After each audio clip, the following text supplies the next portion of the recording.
बख्त किस्त नंबर 36। शाम की स्याही सी फैली जब उसे उमर हयात से मिलने दिया गया। वो अस्पताल के कमरे का दरवाज़ा धकेलती अंदर आई। वो सामने ही बैठा था, बेड से टेक लगाए, तकियों के सहारे। उसकी आंखें अंदर को धसी हुई लगती थी। उसकी गर्दन पर मोटा पटा बांधा गया था जिससे उसकी गर्दन ऊंची लग रही थी। उसके चेहरे पे तकलीफ के वाज़े आसार थे, लेकिन हाले को देख वो मुस्कुराया था। हाले मुस्कुरा भी ना सकी। वो दरवाजे पे जमी रही, अंदर की तरफ कदम बढ़ाया ही ना गया। उमर ने हाथ के इशारे से उसे करीब बुलाया। वो बोल नहीं सकता था, उसे बोलना मना था। हाले ने अब भी कोई मज़ाहमत नहीं की। उमर ने नरम नज़रों से उसे देखा, फिर पलकें झपकाकर उसे तसल्ली दी और हाथ से अपनी तरफ आने का इशारा किया। हाले ने ढेर सारे आंसू अलग में उतारे थे। वो छोटे छोटे कदम लेती उसके करीब चली आई। आंखें उसे देखकर नम हो रही थी। वो उसकी वजह से तकलीफ़ में था। वो उसके करीब बेड पे आकर बैठी। उमर अब आलती पालती मारे बैठ गया, अस्पताल की शर्ट में अपने बालों को माथे पे गिराए। वो वजीह लग रहा था। हाले ने उसकी आंखों को देखा। उमर भी उससे देखे गया। काफ़ी देर बाद उसने हाले को कहते सुना, मैं नहीं जानती थी तुम्हें एलर्जी है। मेरा मकसद तुम्हें तकलीफ़ देना हरगिज़ नहीं था। उमर चल हमा उसको देखता रहा, फिर दाएं जानिब से नोट पैड और पेन उठाया। मैं उठा देती हूँ, हाले कहते हुए उसकी उठी। उमर ने उसको ऐसे देखा जैसे कह रहा हो, ना करे मैं रोने लगूंगा। उसने नोट पैड पे चंद अल्फाज घसीटते हाले को देखा। उन अल्फाजों में कोई तसल्ली होगी, कोई दिलासा। शायद वो उसके लिए कहे कि आपको उमर हयात का कत्ल भी माफ़ है। उसने नोट पैड हाले के आगे किया। अल्फाजों पे नज़र पड़ी। इतने महंगे अस्पताल आने की क्या ज़रूरत है, बिल कौन देगा? हाले ने करा कर आंखें मीच ली। वो क्या करे उस शख्स का और उसके पैसों के जुनून का। वो बेबसी से उसे देखने लगी। उमर की आंखों में सवाल थे। तुम फिक्र ना करो, बिल मैं दे दूँगी। तुम्हें कहीं दर्द तो नहीं हो रहा? उसने एक बार फिर नॉर्मल होने की कोशिश की। उमर ने नोट पैड वापस उठा लिया और एक बार फिर चंद अल्फाज घसीटे। हाले ने सफ़ेद पन्ने पे लिखे अल्फाजों को देखा। अभी तो कोई दर्द नहीं, लेकिन अस्पताल का बिल देखकर मुझे हार्ट अटैक ज़रूर आएगा। देखो, सारी रकम 3 हिस्सों में बताना, वरना आज की आज बेवा हो जाओगी। अब के हाले ने उसे जब्त से देखा। जी चाहता उसका सर फाड़ दे। आप कहो मुझे। अच्छा, हाले ने तनबीह की थी। उमर ने मुस्कुराते हुए दोबारा कुछ लिखा। आप कहते कहते मेरा मुंह दुखने लग गया। अब हम बराबरी की सतह पे आएंगे। उसने नोट पैड एक बार फिर हाले के कह आगे किया। वो पढ़कर मुस्कुरा दी। क्या करती भला? उमर ने नोट पैड उसके हाथ से ले लिया और उस पर कुछ लिखा। क्या तुम मेरे लिए रोई हो, रोती रही हो? उसने लिखा और हाले के आगे पैर लहराया। हाले ने सर अस्पात में लाया। मैं तुम्हारे लिए बहुत रोई हूँ उमर। तुम मेरी वजह से तकलीफ़ में थे, मुझे बहुत बुरा लग रहा था। वो उसके चेहरे पर नज़र जमा कर बोली। उमर सर झुकाकर कुछ लिखने लगा। कसास अदा करो। कैसा कसास? वो लिख लिख कर नोट पैड आगे करता जाता और हाले जवाब दिए जाते। मेरे साथ घर चलो। हाँ, मुझसे गलती हुई है, लेकिन जिन गलतियों के नताइज बुरे ना, उनको माफ़ कर देना चाहिए। मैं उमर हयात तुमसे माफ़ी मांगता हूँ। मेरे साथ घर चलो प्लीज़। आखिर में क्यूट सा इमोजी भी था। हाले चल हमा नोट पैड पे लिखते अल्फाजों को देखती रही, फिर धीरे से नफ़ी में सर हिलाया। मुझे कुछ वक्त दो उमर, सोचने के लिए, और प्लीज़ मुझे फोर्स मत करना। तुम्हें इनकार करने के मामले में बेबस हूँ मैं। उमर ने समझकर सर हिलाया। आई एम सॉरी, तुम्हें मेरी वजह से इतनी तकलीफ़ उठानी पड़ी। हाले ने इजाफा किया। उमर सर झुकाकर कुछ लिखता गया, फिर नोट पैड उसके आगे किया। बार बार सॉरी मत कहो। तुम्हें हाले सुल्तान, तुम्हें उमर हयात का कत्ल भी माफ़ है। हाले पढ़कर मुस्कुराई, फिर उठ खड़ी हुई। उमर ने उसे उठते देखा तो उसकी कलाई पकड़ ली। हाले ठहर कर उसे देखने लगी। उमर ने एक हाथ से कुछ लिखा था। हाले ने झुककर नोट पैड उठाया। मैं बीमार हूँ, मुझे अपने घर ले जाओ और मेरी खिदमत करो। इतना तो हक मेरा है ना? हाले ने घूर कर उसको देखा था, फिर उसके साथ बैठ गई। अगले कई लम्हात तक वो यहीं कागजी जंग लड़ते रहते। अस्पताल का कमरा उनको देखकर मुस्कुराता रहा। एक हफ़्ता बाद, ये एक हफ़्ता बेहद सुकून से गुजरा था। उमर ज़्यादा वक्त अपने घर पे रहा था। हाले उसे वक्तन फ़वक्तन अपने घर बुला लेती और उसका परहेज़ी खाना बना देती थी। ये अलग बात थी, उस खाने को आधे से ज़्यादा उमर खुद बनाता था। हसन और हारून भी आते जाते रहे थे। कल से उसकी ज़बान भी आज़ाद हो गई थी। वो बोलने लग गया था और हाले को बेख्तियार उसके बोलने पे पछतावा हुआ था। जब तक उसकी ज़बान बंद थी, सब कितना सुकून में थे। शाम के वक्त वो उसके साथ ही सी व्यू आ गई थी। दरअसल उसे कुछ बात करनी थी जो घर पे हारून और हसन की मौजूदगी में नामुमकिन सी थी। उस वक्त वो दोनों बड़े बड़े पत्थरों पे बैठे थे। सामने ठाठे मारता समंदर था। हाले के भूरे बाल हवा के दोष पे उड़ रहे थे। उमर कभी उसके बालों को देखता, कभी समंदर को। कौन ज़्यादा खूबसूरत? फैसला करना मुश्किल था। मुझे तुम्हारी अम्मा के एक्सीडेंट के बारे में पता चला, बहुत दुख हुआ हाले। हाले समंदर को देखते हुए बोली। उमर के चेहरे पे साया सा लहराया, लेकिन उसने कुछ जाहिर नहीं किया, बस सर को खम दिया। चंद पल एक बार फिर खामोशी रही। हाले ने एक बार फिर बोलने की कोशिश की। कल मेरी बात हुई आंटी से, वो ठीक नहीं है उमर, तुम्हें एक बार उनसे मिलना चाहिए। तुम दोनों के दरमियान कुछ भी हो, किसी नाराज़गी को ताल्लुक़ से ज़्यादा बड़ा नहीं होना चाहिए। मौत से पहले नाराज़गियों को ख़त्म कर लेना चाहिए। उमर कुछ नहीं बोला, लेकिन वो बेचैन हुआ था। अपनी माँ का नीलज़दा चेहरा पट्टियों में जकड़ा वजूद एक बार फिर याद आया था। उमर कुछ नहीं बोला, लेकिन वो बेचैन हुआ था। अपनी माँ का नीलज़दा चेहरा पट्टियों में जकड़ा वजूद एक बार फिर याद आया था। तुम इतने ज़िद्दी क्यों हो उमर? आखिर इतनी ज़िद किस बात की? तुम उन आंसुओं पे भी अपना कंट्रोल चाहते हो क्यों? आखिर तुम एक नॉर्मल इंसान की तरह बिहेव नहीं करते। किस बात का ज़ाम है तुम्हें? उमर अब भी कुछ नहीं बोला। वो उठने लगा जब हाली ने उसका बाजू पकड़ा। उमर की आंखों में इल्तिजा थी। वो जानना चाहता था, लेकिन जिसकी गिरफ्त में उसका बाजू था वो उससे दूर नहीं जा सका। वो सुस्त रवि से वापस बैठा। तुम रो लो उमर, हाली नरमी से बोली। तुम्हें रोने की बहुत ज़रूरत है। तुम्हें लगता है वो लोग कमज़ोर होते हैं जो रोते हैं। उमर ने कुछ नहीं कहा। वो बस दांत पे दांत जमाए ज़ब्त किए बैठा रहा। हाले कहती रही, हमारी नबी मोहम्मद सल्लल्लाहु अलैहि वसल्लम से ज़्यादा बहादुर कोई नहीं था उमर, लेकिन वो भी रोते थे अपनी उम्मत की मोहब्बत में, अपने अल्लाह की मोहब्बत में रोते थे। उन्होंने रोकर साबित किया कि रोना कमज़ोरी नहीं है, रोना इंसान होने की निशानी है। तुम क्यों खुद को इंसानों से आला समझ रहे हो? तुम क्यों हो इतनी ज़िद्दी? मैं ज़िद्दी नहीं हूँ, वो बोला तो उसकी आवाज़ में लर्जिश थी। मैं कभी भी ज़िद्दी नहीं था। अब के उसने अपने लफ्ज़ों पे ज़ोर दिया। जज साहब कहते थे उमर ढीठ है, इसलिए अपनी माँ से नहीं मिलता। अम्मा कहती हैं उमर हट धर्म है। आप कहती हैं उमर ज़िद्दी है। उसने बेबसी से हाले को देखा। उसकी आंखें भर रही थी। हाले को बेख्तियार उससे हमदर्दी हुई।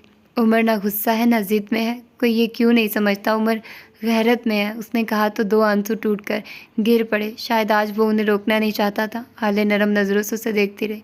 मैं गैरत में हूँ हाले, मुझे मेरी अम्मा बहुत याद आती है। मुझे मेरा घर, मेरा मोहल्ला सब याद आता है, लेकिन मैं वहाँ वापस नहीं जा सकता। उस घर, उस गली में मेरी माँ को गाली दी गई थी। मैं वहाँ जाऊँगा तो वो गाली मुझे दोबारा सुनाई देगी।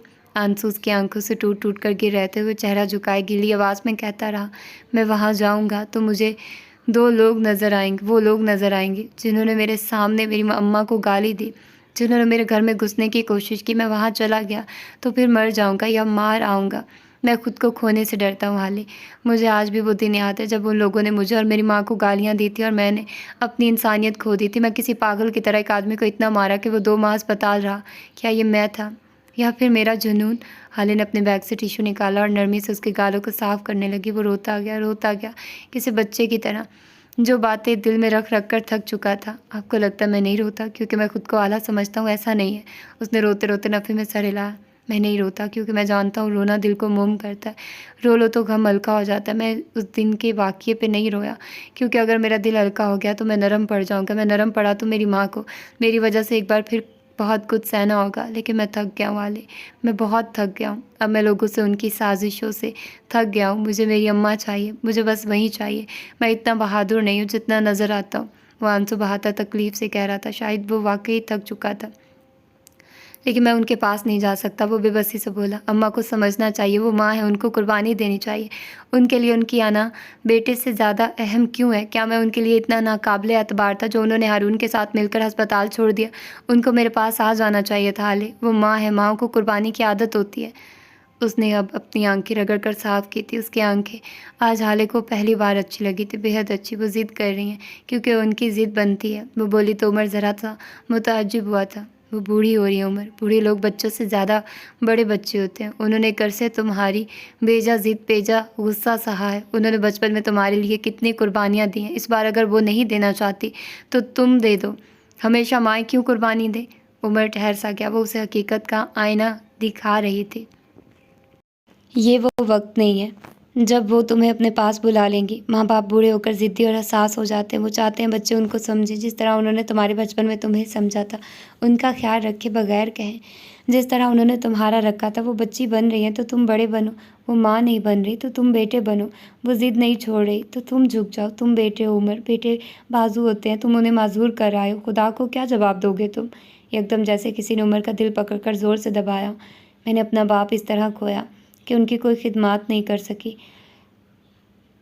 मेरा बस चले तो सड़क पर गुजरते लोगों को रोक कर कहूँ, अपने बाप अपनी माओ के पास बैठो, उनके काम करो, उनको सुनो, उन्हें सुनाओ। वो है तो साया है, चले जाएंगे तो तपती धूप में आकर खड़े हो जाओगे।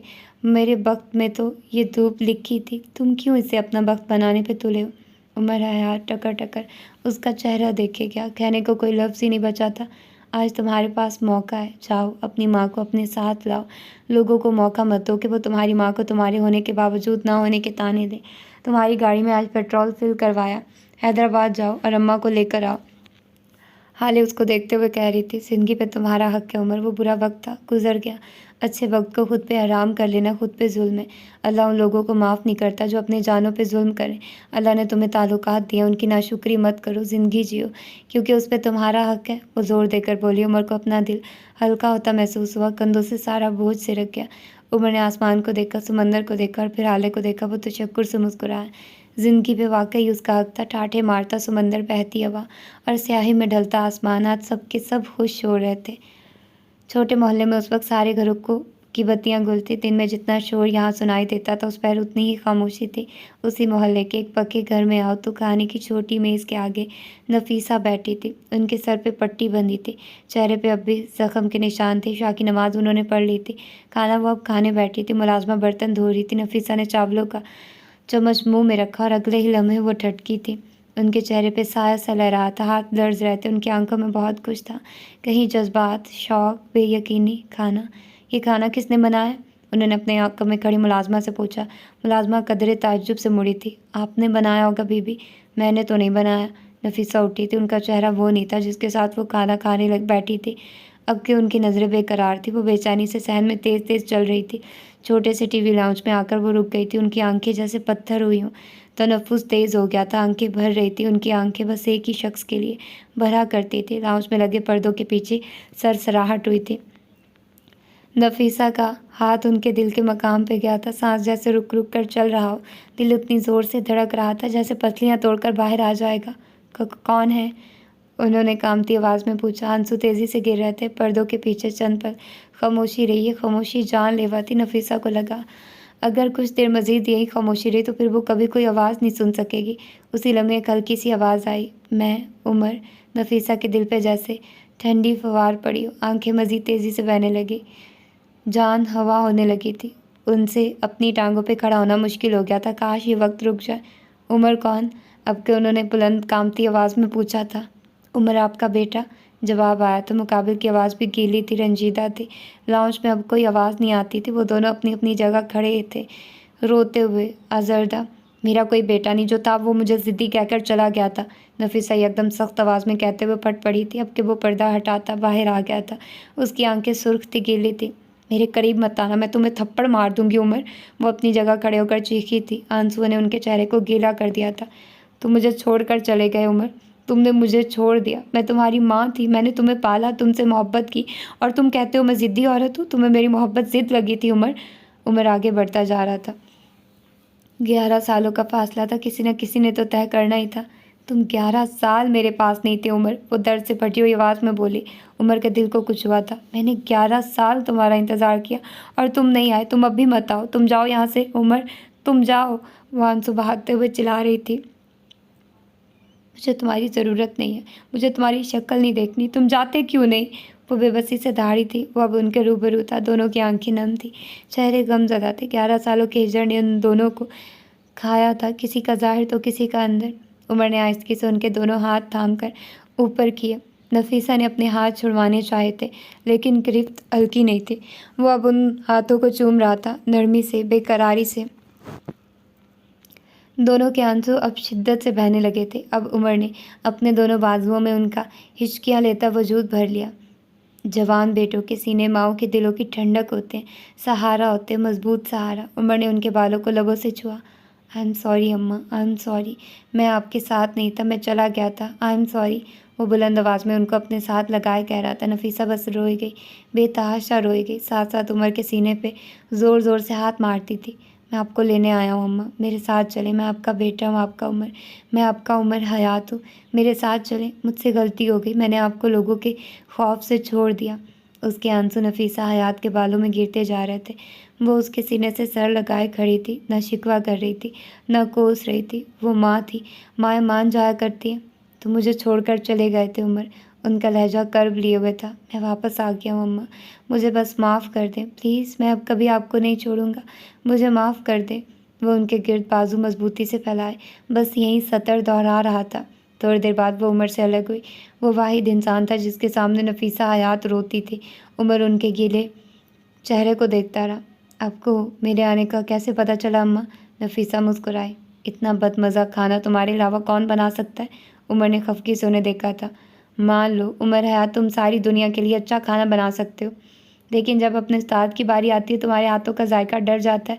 साफ ज़ाहिर था वो उसे चिढ़ा रही हैं। कई पल बाद वो दोनों लॉन की घास के ऊपर बैठे थे। उमर तिनका तिनका घास को तोड़ रहा था, साथ साथ नफीसा को हसन, हाले और अरुण की बातें बता रहा था। वो हंस हंस कर दोहरी हो रही थी, उनका बूढ़ा चेहरा चमक रहा था। उमर ने कॉफ़ी का घूंट लिया, फिर नफीसा को देखा।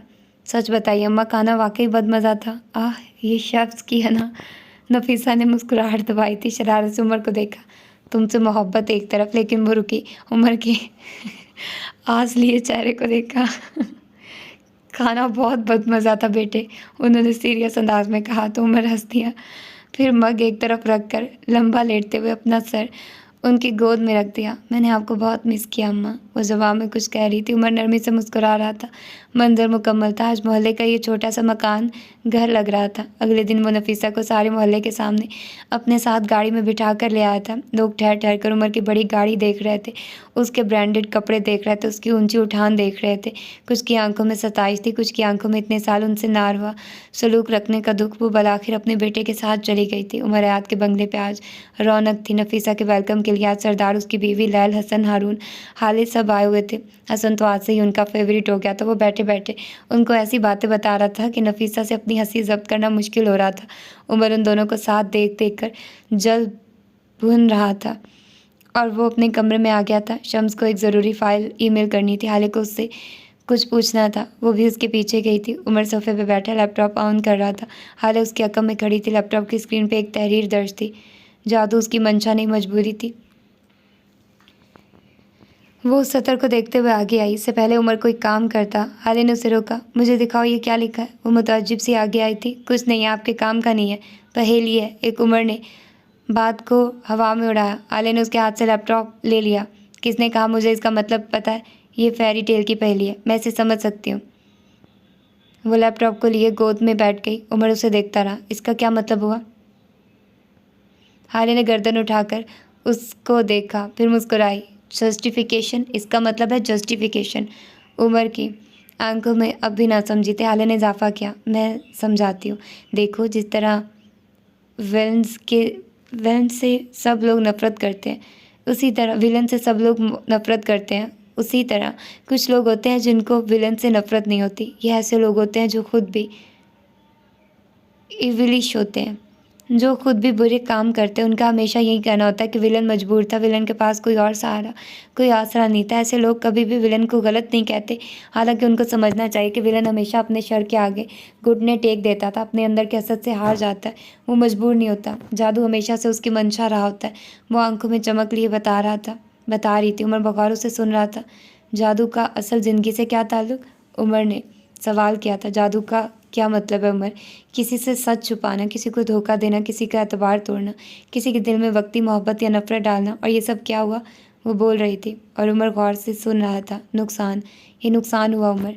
जादू से लोगों का नुकसान होगा। जानबूझकर किसी का नुकसान सिर्फ विलन करते हैं और फिर उनको लगता है कि ये तो उनका हक था, मजबूरी थी, उन्हें तो ये सब करने पर मजबूर किया गया था। या फिर वो अपने पसंदीदा इवल किरदार के बारे में जस्टिफिकेशन देते हैं कि जादू उसकी मंशा नहीं, मजबूरी थी। क्या अब तुम समझे इस पहेली का मतलब क्या है? उमर ने समझते हुए सर हिलाया। फिर एकदम उसके ज़हन में कुछ क्लिक हुआ। कोई अधूरी मुलाकात, कोई अधूरा किस्सा। वो साइड टेबल से गाड़ी की चाबी उठाकर बाहर भागा तो उसके ज़हन में कुछ था। हाले उसे आवाज़ें देती रह गई, लेकिन वो कुछ नहीं सुन रहा था। वो गाड़ी में बैठा था। उसका रुख डॉक्टर रूही के क्लिनिक की जानिब था। जहन कहीं अटका हुआ था। वो कोई और मंजर था। सैनमा घर के अंदर पिछली नशिस्तों में से एक पे वो बैठा था। उसे मिराज यहाँ लाए थे और अब खुद नहीं आए थे। वो किसी अच्छी फिल्म का सोच कर आया था, लेकिन यहाँ तो कोई फेरी टेल चल रही थी। आह, उसे ढेरों शर्मिंदगी हुई थी। वो डॉक्टर रूही के सामने बैठा था। लैपटॉप पे हाले के सेशन की वीडियो चल रही थी। डॉक्टर रूही उस चीखती चिल्लाती लड़की से कुछ पूछ रही थी। वो बार बार सर नफ़ी में ला रही थी, रो रही थी और बलाखिर उसने चीखते हुए एक नाम लिया था। उस नाम पे उमर ने अपना दिल रुकता महसूस किया था। वो यहाँ से उठ जाना चाहता था, लेकिन वो रुक गया। उसके आगे वाली नशिस्त पे दो लड़कियाँ आकर बैठी थी।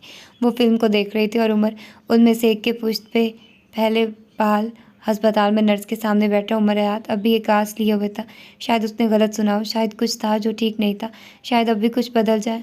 आपसे किसने अस्पताल का इजाज़तनामा और बाकी की सारी चीज़ें मांगी थी? पूरा नाम बताइए।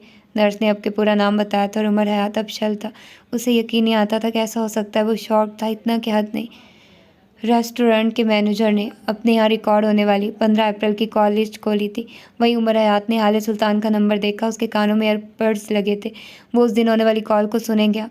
मैं हाले सुल्तान बात कर रही हूँ। और उमर उसकी आवाज़ को लाखों में भी पहचानता था। वो हाले नहीं थी। फिल्म ख़त्म हो चुकी थी। अब वो दोनों लड़कियाँ आपस में बहस कर रही थी। देखिए, आप उस चुड़ैल को जस्टिफाई कर रही हैं। उसने शहजादी को किले में कैद किया, उसे उसके ख़ानदान से दूर किया, उसकी ज़िंदगी को एक मजाक बनाकर रख दिया और आप कहती हैं वो मजबूर थी। दूसरी लड़की ने नरमी से कहना शुरू किया, देखो बच्चे, अगर एक शहजादी के अपने ख़ानदान से दूर रहने पे किसी का हुस्न, किसी की खूबसूरती, किसी की ज़िंदगी संवर सकती है तो इसमें हर्ज क्या है?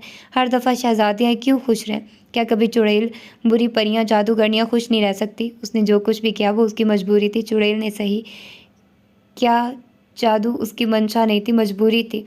आखिरी लाइन, उसकी आखिरी लाइन पहली लड़की नहीं सुन सकी थी। वो साथ वाली सीट पे किसी से बात करने लगी थी, लेकिन उमर ने वाज़ेह तौर पे सुनी थी।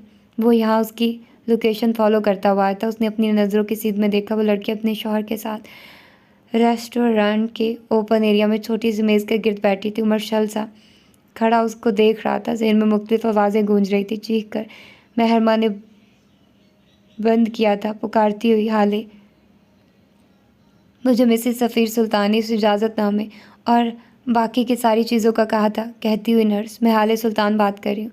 ये आवाज़ मेहरमा की थी और अब उमर के जहन के पर्दे पे सैनमा हॉल का मंजर था। वो जस्टिफिकेशन देती लड़की मेहरमा गयास थी और हक के लिए लड़ती लड़की हाले सुल्तान थी। रेस्टोरेंट की रोशनी में उसकी बुरी आंखें किसी शैतान की आंखें लगती थी। मेहरमा, क्या तुम्हें बुरी आंखों से कुछ याद आया? अब हम कुछ वक्त के लिए तुम्हें कहानी में चंद माह पीछे ले जाएंगे। ये ओपन एयर कैफ़े था जहाँ मेज़ों के ऊपर छतरीनुमा सहाय किया गया था। फरवा और मेहरमा एक दूसरे के आमने सामने बैठी थी। फरवा अपने सामने बैठी महर से कह रही थी, और अगर मैं तुम्हें कहूँ कि तुम्हारे वालिदैन की तलाक हसीना भाभी की वजह से हुई थी? मेहरमा उनको गुंग सी देखे गई। फरवा अब भी कह रही थी, बल्कि अगर मैं ये कहूँ कि नगीन और वहाज तुम्हारे वालिदैन ही नहीं है तो? वो पैर दर पैर उसके सर पे धमाके कर रही थी। अब के महर की आंखें शौक से फैल गई थी, चेहरा बेयकीन था। फरवा कह गई, तुम मेहरमा वहाज नहीं हो, मेहरमा गयास हो। ये राज आज तक मैंने अपने दिल में रखा था, लेकिन आज मुझे लगता है आज वो वक्त आ गया जब तुम जान लो कि तुम्हारा बाप वहाज नहीं, मेरा भाई था, गयासुद्दीन। महर के तो काटो तो लहू नहीं, बदल में वो सुन थी, साकित थी। हसीना भाभी ने तुम्हें अपनी बेटी समझा क्योंकि उनके अपने यहाँ औलाद नहीं थी। तुम उनका खिलौना थी और बाद में उनका गिल्ड। तुम मेहरमा, तुम कभी भी उनकी मोहब्बत नहीं बन सके। अगर तुमसे कोई मोहब्बत करता है तो मैं हूँ वो। अपने सीने पे उंगली से दस्तक दे रही थी। अगर कोई तुम्हें चाहता है तो मैं हूँ। अगर कोई तुम्हारे लिए सारी दुनिया से लड़ेगा, मर जाएगा या मार देगा, तो वो भी बस मैं ही हूँ। महर चुप रही, कुछ कह ही ना सकी। सारे अल्फाज ख़त्म हो गए थे। उसे अपनी सारी ज़िंदगी झूठ लग रही थी। नगीन ने तुम्हें मुझसे दूर करने की कोशिश की थी, मैंने उसकी ज़िंदगी को जहन्नुम बना दिया। अब हाले तुमसे तुम्हारी खुशियाँ छीन रही है। मेहरमा, मैं उससे भी नहीं छोड़ूंगी। वो आगे कोई मेहरमा के साकित हुई हाथ पे हाथ रखा, आंखों में ढेरों फिक्रमंदी और मोहब्बत लिए वो उसे तक रही थी। मेहरमा खाली खाली आंखों से उसे देखे गई। मैं तुमसे मोहब्बत करती हूँ महर, सारी दुनिया से ज़्यादा, सारे इंसानों से ज़्यादा, सारे जहाँ से ज़्यादा। तुम मेरे लिए ज़रूरी हो। मैं तुम्हारी माँ बाप, तुम्हारा ख़ानदान हूँ और अब मैं तुम्हें सफ़ीर दूँगी। जिस तरह सारी ज़िंदगी तुम्हें तुम्हारी मनपसंद चीज़ें दी। वो एक माँ ने एक भरोसे से कह रही थी। मेहरमा अब तक शॉक्ड थी। अगले कई लम्हात में फरमा उसे अलग से ये तक तमाम कहानी कह चुकी थी जो उन्होंने नगीन के साथ किया, जो महर की हकीकत थी। मेहरमा सफ़ेद पड़ते चेहरे और फटते हुए दिल के साथ सब सुने गई। उसका दिमाग साए साए कर रहा था। वो दिक्कत उठी थी। अपना पर्स उठाया। फरवा उसको देखते हुए फिक्रमंदी से उसके साथ उठी थी। महर चली गई थी बगैर कुछ कहे सुने, बस वो चलती गई थी। कई घंटे बेचैनी में गुजरे। बेकल ही हद से सवा थी। शौक कम हुआ तो इंतकाम ने सर उठाया था। उस रेस्टोरेंट की रिजर्वेशन में उसने घर आकर करवाई थी। रिजर्वेशन वो बस सफ़ीर को हाले के साथ देखकर दिल मजबूत करना चाहती थी, लेकिन सारा खेल तब बदला था जब रेस्टोरेंट में उमर हयात आ रहा था। महर ने ना जाने क्यों किस ख्याल के तहत उनकी तस्वीर ली थी और घर चली आई। उसने वही तस्वीर किसी दूसरे नंबर से फरवा के नंबर पर सेंड की थी। उसने ये क्यों किया वो नहीं जानती थी। जो एक चीज़ वो जानती थी वो ये थी कि महरमा मर कर भी सफ़ीर और हाले की शादी नहीं देख सकती थी। बात अगर सफ़ीर की होती तो शायद वो सब्र कर भी जाती, लेकिन यहाँ बात यूसुफ सुल्तान की भी थी और यहाँ यहाँ आकर महरमा के सारे हवास काम करना छोड़ देते थे। अगली रात वो फरवा सुल्तान के कमरे के बाहर खड़ी थी। उसकी आंखें, उसका चेहरा गैर इंसानी था। वो किसी हारे हुए इंसान की माँ नहीं थी, बल्कि इंसान नहीं, वो एक गिद्ध थी जो भूख के हाथों अपने ही साथी को मारना चाहती थी, उसी का कच्चा गोश्त खा लेना चाहती थी। दरवाज़ा खुला तो फरवा बाहर निकली। महर को यूं खड़े देख उसे ज़रा भी हैरत नहीं हुई थी। वो जानती थी ये होना है। आप क्या करने वाली हैं? वो काफ़ी देर तक फरवा के सामने खड़े रहने के बाद बोली तो उसका लहजा बेतासुर था। फरवा मुस्कुराई थी, उनकी आंखें चमक रही थी। मैंने सब प्लान कर लिया है महर, सब तय है। मैं बस तुम्हारी राय जानना चाहती हूँ, क्या तुम मेरे साथ हो? वो ज़रा सी बेचैन थी। महर ने भूरी बेतासुर आंखों से उनको देखा। मैं क्यों कुछ कहूँगी? मैं न्यूट्रल रहूँगी आंटी। अगर मेरे बगैर कुछ किए और करे मुझे सफ़ीर और अब्बा मिल जाएंगे तो इसमें गलत क्या है? लेकिन एक बात याद रखिएगा, हाले को नुकसान नहीं होना चाहिए। मैं उससे बहुत मोहब्बत करती हूँ। आखिर में उसने यकीन दहानी चाहिए थी। फरवा फ़ौरन मुस्कुराई थी। तुम बेफिक्र रहो महर, बस सिर्फ एक रात की बात होगी और उसके अगले दिन हाले घर वापस आ जाएगी। सफ़ीर से तुम्हारा निकाह हो जाएगा और हाले के लिए हारून तो है ही, वो तो उसे हर हाल में कबूल कर लेगा। वो हाले पे गिव अप नहीं करेगा। तुम बस खुश रहो, बाकी सब मैं देख लूँगी मेरी जान। महर उनकी बात पे बस सर हिलाकर रह गई थी। अगले दिन उसके किसी दोस्त की इयादत के लिए जब वो अस्पताल आई तब उसे वही नर्स दिखाई दी जिसने हाले के सामने उसके शौहर की बात की थी। और फिर ना जाने क्यों किस ख्याल के तहत महरमा ने उससे इजाज़तनामा और अस्पताल के इंतज़ामिया से फुटेज निकलवा ली थी। फुटेज में उमर और हाले थे। कुछ वक्त बाद हारून भी था, लेकिन महरमा ने खुद को हारून की फुटेज डिलीट करने का हुक्म देते हुए सुना। उसने उन सब के लिए सफ़ीर के ताल्लुकात इस्तेमाल किए थे, लेकिन कुछ यूँ कि सफ़ीर को अंदाज़ा नहीं हो सका वो असल में क्या क्या करना चाह रही है। अगले मंजर में वो हारून को फ़ोन करती नज़र आ रही थी। हारून, तुम उस रात उस लड़के को हाले के साथ अस्पताल लाए थे? वो अस्पताल की राहदारियों में चलती हुई पूछ रही थी। आगे से हारून ने शायद बात कवर करनी चाहिए थी जब महरमा ने उसे सख्ती से रपट दिया था। आज के बाद अगर कभी भी कोई भी घर वाला तुमसे इस बारे में पूछेगा तो साफ साफ मुकर जाना हारून। वो उसे हदायत दे रही थी। तुम नहीं जानते, हाले नहीं जानती ये कितनी बड़ी मुसीबत है। अगर सफ़ीर को पता लग गया तो वो 1 मिनट नहीं लगाएगा हाले को छोड़ने में। क्या तुम ऐसा चाहते हो? हारून ने बेख्तियार ना कहा था। महर ने गहरी सांस ली और फ़ोन बंद कर दिया। अगले चंद दिनों में निकाह था। वो दोनों पार्लर में बैठी थी। हाले तैयार थी, ऑफ वाइट जोड़े में मलबूस। वो खुद को आईने में देख रही थी जब महरमा ने अपने मोबाइल की दूसरी सिम, जिसका नंबर किसी के पास सेव नहीं था, उससे हाले को मोबाइल पे कॉल किया और फिर उसे हारून की कॉल बताया। वो कभी भी तीर नहीं मारा करती थी, वो बस लोगों को निशाने पे ले आया करती थी और वो ज़ख्मी खुद ब खुद हो जाते थे। वो साइकोलॉजी में गोल्ड मेडलिस्ट थी। उसे लोगों के दिमागों पे हुकूमत करना और उनके अंदर अपनी बात डालना आता था। लोग उसे जीनियस कहते थे, लेकिन वो इवल जीनियस थी। उसने हाले को दरवाजे से जाते देखा। वो जानती थी बाहर क्या होगा, उसे सब पता था, लेकिन उसने रोका नहीं। एक लम्हे को ज़मीर ने मलामत की थी, लेकिन वो न्यूट्रल थी और वही रही। कुछ वक्त बाद सफ़ीर हाले को लेने आया था, लेकिन हाले नहीं थी। ये वो वक्त था जब महरमा का ज़मीर चीख चीख कर कह रहा था, वकार मोहब्बत से ज़्यादा ज़रूरी, उसे रख लो। लेकिन उसके सामने सफ़ीर था, भूरी आंखों वाला खूबसूरत मर्द। और जब भिखारी के आगे भीख रख दो तब वो हर किस्म के वकार और इज्जत को पीछे छोड़ देता है।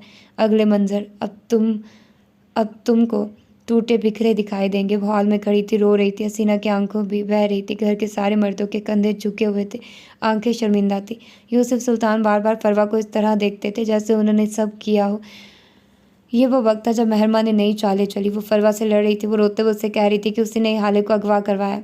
जवाब में फरवा भी कुछ सख्त सुना रही थी। सफ़ीर और यूसुफ सुल्तान उनकी बातें सुन रहे थे। महर नॉन गिल्टी प्रूव हो चुके थे। अब यहाँ उसने एक गहरी सांस ली थी। सफ़ीर अब भी कुछ मानने को तैयार नहीं था। उसे अब भी हाले की वापसी का इंतज़ार था। उसकी आंखों में बेबसी भरी तकलीफ थी। महरमा ने चंद सानियों उसको देखा था। कहीं आवाज़ें थी जो समाअत का हिस्सा बन रही थी, कहीं रुकावटें थी जो उसे शैतान बनने से रोक रही थी। ये लम्हा था जब शर को सर से फेंक उतार देना था, जब असद को पैरों तले रौंद देना था। ये वो वक्त था जब जादूगरनी को अपना जादू अच्छे कामों के लिए इस्तेमाल करना था। वो मोबाइल गैलरी खोले खड़ी थी। उसकी आंखें सपाट थी, दिल ज़ख्मी। उसने चंद वीडियोज़ और तस्वीर पे क्लिक किया और उनको सफ़ीर के नंबर पे भेज दिया। उसके हाथ एक लम्हे को भी नहीं कांपे तो उसने अपने शर के आगे घुटने टेक दिए थे। हसद सर चढ़ कर नाचा था। उसके कंधों पे बैठे फरिश्तों ने बाकायदा हाथ उठाकर उस पे लानत भेजी थी। वो जादू कर चुकी थी और जादू कभी भी मजबूरी नहीं होता। उसने सफ़ीर की आंखों में शौक देखा, फिर सदमा देखा। वो ढह गया था, लेकिन महर को कोई फ़र्क नहीं पड़ा। उसे सफ़ीर के साथ बिठाया गया, निकाह हुआ। मुबारकबाद मिली। अब्बा ने शफ़क़त वाला हाथ उसके सर पे रखा। फिर उसने देखा कि कुछ शोर हुआ है। सफ़ीर मिराज से कुछ कह रहा है। उसने मिराज को गिरते देखा। उसने सफ़ीर को परेशान होते देखा, आसपास भगदड़ मचते देखा। मनाजिर बदले, रात का अंधेरा छटा था, वो सुबह का पीला उजाला था। हाले घर आ गई थी। वो सफ़ीर से मार खा रही थी, गालियाँ खा रही थी। महरमा ने अपने दिल में तकवीयत उतरती महसूस की थी। हारून उसका साथ छोड़ चुका था, और जब दुनिया हाथ से चली जाए तो बाकी कुछ नहीं रहता। उसे लगता था वो मजबूर है, लेकिन वो मजबूर हरगिज़ नहीं थी। वो अगले घंटे अस्पताल आई थी। सफ़ीर के पीछे उसे लगता था सफ़ीर खुद को या फिर मिराज सुल्तान को नुकसान देगा। वो जब आई उसी वक्त शम्स सुल्तान मिराज सुल्तान के कमरे से निकल रहे थे। उनके चेहरे पे पसीना था, परेशानी थी। डॉक्टर अब्दुल हफीज़ पीरज़ादा अंदर कमरे में गए थे। महरमा राहदारी के सिरे पे खड़ी सब देख रही थी, और फिर वो अंदर दाखिल हुई थी। कदम मन मन भर के थे। दिल गालियाँ दे रहा था, कोस रहा था। ज़मीर ने लाख मलामत की थी, लेकिन उसके कदम नहीं रुके थे। वो अंदर आ गई थी। डॉक्टर ने उसे रोकना चाहा था, लेकिन पैसा बोलता है, और ऐसा बोलता है कि हर को एक को खामोश करवा देता है। वो काफ़ी देर वहाँ खड़ी रही थी, खामोशी से डॉक्टर्स को इलाज करते देखती रही। फिर डॉक्टर अब्दुल हफीज़ पीरज़ादा बाहर चले गए थे। जाते वक्त उनकी गर्दन झुकी हुई थी और दिल पे बोझ था। मिराज सुल्तान आरामदेह दवाइयों के ज़ेरे असर सो रहे थे। महरमा चंद लम्हे उनके सर पे खड़ी उन्हें घूरती रही, देखती रही। फिर उसने आहिस्ते से कहना शुरू किया, आप आधे मर चुके हैं बाबा। उसकी आवाज़ हल्की और सफाक थी। जिल्लत आपको आधा खा गई है, अब आपको चाहिए कि पूरे मर जाएं। वो इंसान से हैवान बनती जा रही थी, और उसे अंदाज़ा भी नहीं था। मैं आपसे बहुत मोहब्बत करती हूँ बाबा, बहुत ज़्यादा मोहब्बत। लेकिन आप जंगल के बादशाह हैं, आप वापस आ गए तो गिद्ध एक बार फिर देश निकाला का हुक्म सुनेंगे। एक बार फिर उन्हें मुर्दार खाना पड़ेगा और अपने ही घर से बेघर होना पड़ेगा। आखिर कब तक गिद्ध बन बास बस सहें। उसकी आवाज़ में ताज्जुब था। वो कहीं से भी नॉर्मल नहीं लग रही थी। उसका चेहरा गैर इंसानी था, सफ़ेद और गिद्धों जैसा। मैं आपको यहाँ छोड़ जाऊँगी और आप वापस आ जाएंगे। आप अकेले वापस आते तो मुझे कोई दुख ना होता। आप हाले को साथ लाएंगे, और उसके होते हुए ना अब्बा मेरे ना सफ़ीर मेरा। उसकी आवाज़ में कर्ब शामिल हुआ था। मैं मजबूर हूँ बाबा, बेहद मजबूर। आपको जाना होगा यहाँ से दूर, बेहद दूर, जहाँ एक अच्छी ज़िंदगी आपकी मुंतज़िर है। उसने कहते साथ उनके सर के नीचे रखा तकिया खींच कर निकाला था। मिराज बेदम थे, उनकी सांसें बेतरतीब थी। बीमारी ने उन्हें मार गिरा दिया था। ये मेरी ज़िंदगी का पहला कत्ल नहीं है बाबा, उसने कहते साथ तकिया उनके मुंह पे रखा था। उसी लम्हे मिराज होश में आ गए थे, लेकिन कुछ समझ नहीं सके थे। वो नकाहत ज़दा थे और कुछ गायब दिमाग। महर की आवाज़ें उनके कान में पड़ रही थी, लेकिन वो उनको प्रोसेस नहीं कर पा रहे थे। मेरा पहला कत्ल हमारे कॉलेज का चपरासी था, जिसने मुझे हाले को क्लास में बंद करते देख लिया था। मैंने उसकी चाय में चूहे मार मिला दिया था। उसकी आवाज़, उसकी अंदाज़ मशीनी था। आवाज़ें प्रोसेस होने लगी थी, लेकिन उसी लम्हे महर ने तकिए का ज़ोर बढ़ाया था। मिराज बुरी तरह हाथ पाँव मारने लगे थे। महरमा ज़ोर बढ़ाते हुए कहती रही, मेरा दूसरा कत्ल वो कॉलेज का प्रोफेसर था, जिसने मुझे हाले को एक्सप्लॉइट करते हुए देखा था। जिसने मुझे दिन के वक्त हाले सुल्तान के पेपर की जगह अपना लिखा हुआ, हाले के रोल नंबर से अपना लिखा हुआ गलत पेपर ऑफिस में रखते देखा था। तकिए का ज़ोर बढ़ता जा रहा था। सांसें रुकने लगी थी। मज़ाहमत दम तोड़ रही थी, लेकिन अल्फाजों का जहर ख़त्म नहीं हो रहा था। प्रोफेसर ने नींद की गोलियां खाकर खुदकुशी नहीं की थी। मैंने उनके खाने में गोलियां पीस कर डाल दी थी। मैं ऐसा नहीं करना चाहती थी, लेकिन मैं मजबूर थी बाबा, मैं बहुत मजबूर थी। वो अजीब से लहजे में कह रही थी। तकियों के नीचे पड़े आदमी की मज़ाहमत ख़त्म हो गई थी। वो फरिश्ता सिफ्त आदमी अब नहीं रहा था, वो जा चुका था। महर ने तकिया हटा लिया था। उसकी आंखों से आंसू बह रहे थे। वो मिराज को उस तरह साकित देख गहरी अजियत में लगती थी। I am sorry Baba, I am really sorry. मुझे गिद्ध बनने पे आप ही लोगों ने मजबूर किया है। I am sorry. वो बुलंद आवाज़ में रो रही थी। उसी लम्हे उसने कदमों की चाप सुनी थी। कोई था जो करीब आ रहा था, और महरमा कदमों की चाप पहचानती थी। वो फ़ौरन से दीवार पे लगे पर्दे की ओट में हो गई थी। नवार्द दरवाज़ा धकेल कर अंदर आया था। वो सफ़ेद था, सुर्ख आंख और बुलंद आवाज़ में वो चीख रहा था, चिल्ला रहा था। उनसे उनकी बेटी का पूछ रहा था, फिर उमर से निकाह करवाने पर घरा रहा था। उसके मुँह से कफ निकल रहा था। फिर दफ़तन वो रुका था। वो आगे गया था। उसने मिराज सुल्तान का साकिन वजूद देखा, और फिर उनके दिल के मकाम पे हाथ रखा था। अगले ही लम्हे वो करंट खाकर दूर हटा था, बल्कि वो फर्श पे बैठ गया था और बुरी तरह खौफज़दा था। उसकी आंखें एक जगह जम सी गई थी, वो साकित था, बेसांस, चेहरा सफ़ेद पड़ चुका था। उसे लगा था वो उसकी बातें सुनकर मरे हैं। अगले लम्हात तुम्हें टूटे बिखरे नज़र आएंगे। डॉक्टर्स की टीम सफ़ीर को बाहर निकाल रही थी। वो एक लाश की मानित उनके साथ चलता गया था। उस दिन सफ़ीर सुल्तान के गिल्टी होने का सफ़र शुरू हुआ था। मेहरमा बाहर निकल आई थी। उसने झपट कर दोनों नन्हे कैमरे उतारे थे। अब वो उनमें अपनी मर्ज़ी की फुटेज रखने वाली थी। अगले मंजर में वो लॉन में बैठी थी। फरवा हाले के बारे में कुछ कह रही थी और महर बदले में हाले की याद का जिक्र कर रही थी। लेकिन अगर तुम ज़रा झुक कर मेज़ पे रखा मोबाइल देखो तो उस पर कॉल चल रही थी और उस कॉल पे हाले सुल्तान का नंबर लिखा था। इससे अगले मंजर में वो यूसुफ सुल्तान के डॉक्टर के सामने बैठी थी। वो उससे कह रहे थे कि अब यूसुफ सुल्तान को ख़ास तवज्जो और ख़ास केयर की ज़रूरत है। उन्हें टेंशन ना दी जाए वरना वो पैरालाइज हो सकते हैं या फिर उन्हें फालज का अटैक भी हो सकता है। अगले ही दिन मेहरमा ने जानबूझकर उनके सामने झगड़ा शुरू कर दिया था। उसे वो ऐसे ही चाहिए थे, लाचार, बेबस, हाले से दूर। अगले मंजर में वो सफ़ीर की ड्रिंक में ड्रग्स मिलाती नज़र आ रही थी। वो ज़्यादा पी लेता था तो उसे हाले समझ लेता था। अगर ड्रग्स लेगा तो उससे मोहब्बत की बातें भी करेगा। बस यही तो था उसके ज़हन में। सफ़ीर की गन लेकर ब्रोनू को मारने वाली भी वो खुद थी। उमर उसे अपना जवाल लगता था। वो हाले और हसन को उसके करीब कैसे देख सकती थी। इसके बाद वो बस हाले को एक्सप्लॉइट करने की कोशिश करती रही थी। उमर से हाले की तलाक उसका सबसे बड़ा मकसद बन गया था। वो सफ़ीर से मार खाए, गालियाँ खाए या फिर वो नशे में धुत होकर ही सही, उसे महर के बजाय हाले सुल्तान समझकर ही नज़रें अल्तफ़ात लुटाए। वो उसे हर हाल में कबूल था। उसे लागिर, माजूर और बेचारे यूसुफ सुल्तान भी कबूल थे, जो अब उसके मोहताज थे, जिन्हें अब उसकी मोहब्बत नहीं ज़रूरत थी। उसे अपने लोगों को ग़ुलाम बनाकर रखना अच्छा लगता था। वो गिद्ध थी, उसे मुर्दार खाना अच्छा लगता था। मौजूदा दिन, मौजूदा लम्हा। उमर हयात अपनी जगह पे साकिन खड़ा उसे देख रहा था। वो हंस रही थी, मुस्कुरा रही थी। अपने शौहर की किसी तारीफ़ पे वो सुर्ख हो रही थी। उसी लम्हे सफ़ीर का फ़ोन बजा था। आवाज़ों का मसला था। उसका शौहर उसे इशारे से ज़रूरी कॉल कहता अपनी जगह से उठ गया था। महर मुस्कुराते हुए पलक झपका कर उसे तसल्ली देते हुए उसे जाते देखती रही थी। उमर ने अपने कदम उसकी जानिब बढ़ाए। वो छोटे छोटे कदम लेता उसके करीब आकर रुका। उसी लम्हे मेहरमा ने भी उससे देखा। आज कुछ था जो उमर हयात की आंखों में बदला हुआ था। कोई पट्टी थी जो उतर चुकी थी। एक लम्हे को मेहरमा ठटकी थी, फिर अगले ही लम्हे संभल भी गई थी। हेलो उमर वहाज खान, वो जताती मुस्कुराहट के साथ बोली थी। उमर मुस्कुरा भी ना सका। हेलो मेहरमा गयासुद्दीन, वो बेतासुर लहजे में बोला था। हकीकत वो दोनों जान चुके थे। अब छुपाने का कोई फ़ायदा नहीं था। उमर आहिस्ती से उसके सामने कुर्सी पर बैठा। चंद पल वो दोनों एक दूसरे को देखते रहे। फिर महर ने उस खामोशी को तोड़ा था। क्या मैं मान लूँ कि तुम अब वो भी सब कुछ नहीं जानते? वो उसकी आंखों में देखती किस ढिठाई से पूछ रही थी। उमर चंद पल कुछ कह ही ना सका। क्या तुमने जज साहब? वो बाकी के अल्फाज नहीं कह सका, कहना मुश्किल था। महर उसकी बात पे चुप सी हो गई। फिर एकदम उसकी आंखों में अफसोस सा उभरा, चेहरे पे मलाल फैला, उसकी आंखों के किनारे नम हुए। मैं ऐसा नहीं चाहती थी उमर, वो बोली तो उसके लहजे में दुख था। मैं मजबूर थी, बहुत ज़्यादा मजबूर, वो आज़र्दगी से कह रही थी। और उमर जैसे उसके इंकशाफ पे गुंग हो गया था। आसपास दुनिया घूमती हुई महसूस हो रही थी। उसकी आंखों में कर्ब उतरा था। काश वो उठकर उसका गला दबा सकता। वो हाथ की मुट्ठी भींचे उसे सुने क्या वो कहेगी। तुमने जंगल देखा है उमर? वो उसकी आंखों में देखती अजीब लहजे में कह रही थी।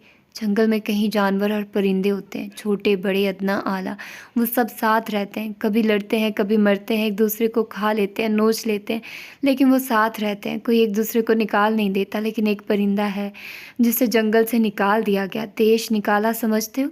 उमर बस अपनी आंखों में तपिश लिए उसे देखे गया। वो कहती रही, जब उसे जंगल से निकाला गया तो गिद्धों ने आबादी का रुख किया। गिद्ध जानवरों को छोड़े इंसानों का मुर्दार गोश्त खाने लगे। हर तरह का, छोटा बड़ा, मुर्दार, हलाल, हर तरह का गोश्त। तुम्हें लगता है ये गिद्धों की सफा की थी? नहीं उमर, ये गिद्धों की मजबूरी थी।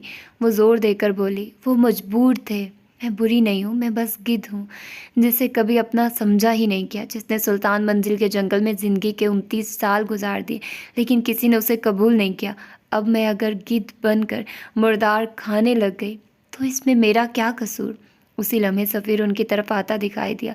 उसकी कॉल लंबी हो गई थी, लेकिन वो उनसे 2 मेज़ दूर था जब किसी जानने वाले ने उसे रोक लिया। उमर ने समझने वाले अंदाज में सर हिलाया, एक सख्त नज़र मेहरमा पे डाली।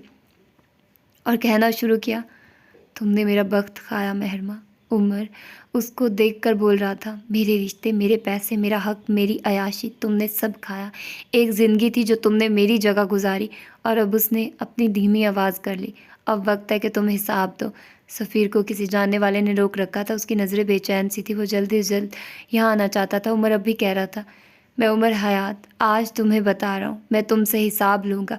मैं तुम्हारी गर्दन में ऐसा फंदा लगाऊंगा कि तुम खुद इसे खुद पे कस दोगी। इतना अरसा मैं तुम्हें बस समझ नहीं पाया क्योंकि मैं विक्टिम बन रहा था, लेकिन आज और अभी से उमर हयात कहानी का विलन है, याद रखना। महरमा अबरू ऊंचे ऊपर खींचे उसे देख रही थी। अब कहानी में असल मज़ा आने लगा था। तुम्हें ये तो पता है कि गिद्धों को कबूल नहीं किया गया, लेकिन क्या तुम ये जानती हो कि उन गिद्धों को क्यों कबूल नहीं किया गया? महर के चेहरे पे उलझन उभरी। उमर कहता रहा, गिद्ध हरीस थे, वो खाते थे और बहुत खाते थे। हलाल हराम मुर्दार सब खाते थे, लेकिन फिर भी उनका हरीस नहीं मरता था। यहाँ तक कि उनके मुंह से उनका खाया कै की सूरत निकल आता था। हाजमा ख़राब हो जाता था, लेकिन वो फिर भी खाते थे क्योंकि गिद्ध हरीस थे। वो इतना खाकर कह कर करके पागल होने लगते थे। सारी सारी रात गिद्ध सोते नहीं थे। उनका हिर्स, उनका हसद उन्हें सोने नहीं देता था। गिद्धों को निकाला जाना जुल्म नहीं, जंगल की सफाई थी। वो एक एक लफ्ज़ पे ज़ोर देकर बोला था, तुमने बहुत मुर्दार खाया होगा, बहुत गोश्त के टुकड़े हलक से अंदर उतारे होंगे, लेकिन मैं गोश्त का वो टुकड़ा हूँ जो 7 सांपों से भी नहीं गलेगा। मैं तुम्हारे हलक में अटक जाऊंगा, इस तरह कि तुम्हारी सांस बंद होने लगेगी। तुम अगर गिद्ध हो तो मैं तुमसे बड़ा गिद्ध हूँ। शायद तुम भूल रही हो महरमा, हम दोनों एक हैं, हम दोनों एक ही दिन पैदा हुए। हमारे अंदर एक जैसा शर है। फ़र्क बस ये है कि मैंने अपने शर पे काबू पा रखा है, लेकिन अब मैं तुम्हें बताऊंगा असल गिद्ध कौन है। महरमा कुछ नहीं बोली, वो बस महजूज सी उसे देख रही थी। तुम फेरी टेल्स देखते हो उमर? वो मुस्कुराते हुए पूछ रही थी। उमर आंखों में तैश लिए उसे देख रहा था। नहीं, देखते होंगे, है ना? महरमा ने इजाफा किया, मैं देखती हूँ, बहुत ज़्यादा देखती हूँ। और पता है क्या, मुझे फेरी टेल्स में हमेशा वो लोग पसंद थे जो ईवल थे। मुझे वो जादूगरनी पसंद थी जिसने रैपुंज़ल को कैद कर लिया था। कुछ अरसा ही सही, लेकिन वो खूबसूरत ज़िंदगी गुजारती रही। मुझे वो सौतेली माँ पसंद थी जिसने शहज़ादी को महल से दर बदर कर दिया, चाहे कुछ अरसा ही सही, लेकिन शहज़ादी ने ठोकरें तो खाई ना। मुझे हर बुरा किरदार पसंद है, मुझे हर वो इंसान पसंद है जो अपने हक, अपनी मोहब्बत छीन लेता है। और रही बात बदले की, इंतकाम की, तो वो तुम मुझसे नहीं ले सकते उमर। तुम्हारे पास एक वाहिद चीज़, वाहिद रिश्ता हाले है, और तुम देखना मैं उसे तुमसे किस तरह अलग करूँगी। ना तुम कहानी के शहज़ादे हो, ना विक्टिम। अब तुम कहानी के देव हो, और देवों की जान हमेशा एक नन्ही चिड़िया में होती है। मैं उस चिड़िया की मालिक हूँ। तुम देखना उमर, मैं तुम्हारे वक्त से तुम्हारी आखिरी मोहब्बत कैसे खरोच कर मिटाती हूँ। सफ़ीर करीब आ चुका था। उमर खामोश हो खड़ा रहा, स्पाट सर्द आंखों से उसे देखता हुआ। तुम मेरी बीवी से क्या बात कर रहे हो? उसका लहजा सख्त था, मशकूक सा। उमर अब के सफ़ीर की जानिब मुड़ा, चेहरा हत्तुल इम्कान बेतासुर रखा। चंद सानिये सफ़ीर को घूरता रहा और फिर मुड़ गया। वो बहुत बुरी तरह डिस्टर्ब था, शायद हर्ट भी। वो मुड़ गया तो सफ़ीर ने तनदही से महरमा को देखा। तुम्हें यही आदमी मिला था बात करने को? उसका लहजा सख्त था। मैं उससे बस आले के बारे में बात कर रही थी, आपको बुरा लगा? वो हल्की आवाज़ में पूछ रही थी। सफ़ीर नरम पड़ा और घूम कर अपनी जगह पर आकर बैठा। छोड़ो उसे, तुम बताओ खाना कैसा है? उसने बात बदल दी थी। महरमा अब उससे कुछ कह रही थी, सफ़ीर सुन रहा था, या फिर शायद नहीं। सच तो ये था कि उमर को देखकर आज भी उसके ज़ख्म हरे हो जाते थे। शायद वो वाकई हाले से मोहब्बत करता था, क्या पता। उमर हयात के बंगले पर रात उतर आई थी। लाउंज में अब तक आवाज़ें आ रही थी। हसन अपनी साबका जगह पर बड़ा जमान था, नफीसा हयात का फेवरेट बच्चा। लैल जाने की तैयारी में खड़ी थी और अब हारून से मिन्नत कर रही थी कि वो उसे घर छोड़ आए। हाले किचन में थी, कॉफ़ी बनाती हुई। हारून, क्या तकलीफ़ है तुम्हें? छोड़ आओ ना मुझे। लैल सख्त कोफत ज़दा था। हारून ने नफ़ी में सर हिलाया। हरगिज़ नहीं, मैंने जो तुम्हारी पेंटिंग बनाई थी, पहले उसकी तारीफ़ करो। अजीब सी थी भाई। तुम उठ रहे हो या मैं तुम्हारा सर फाड़ दूँ? वो जब से पूछ रही थी। तुम मुझ पे हाथ उठाओगी क्या? तो क्या मैंने चूड़ियाँ पहन रखी हैं?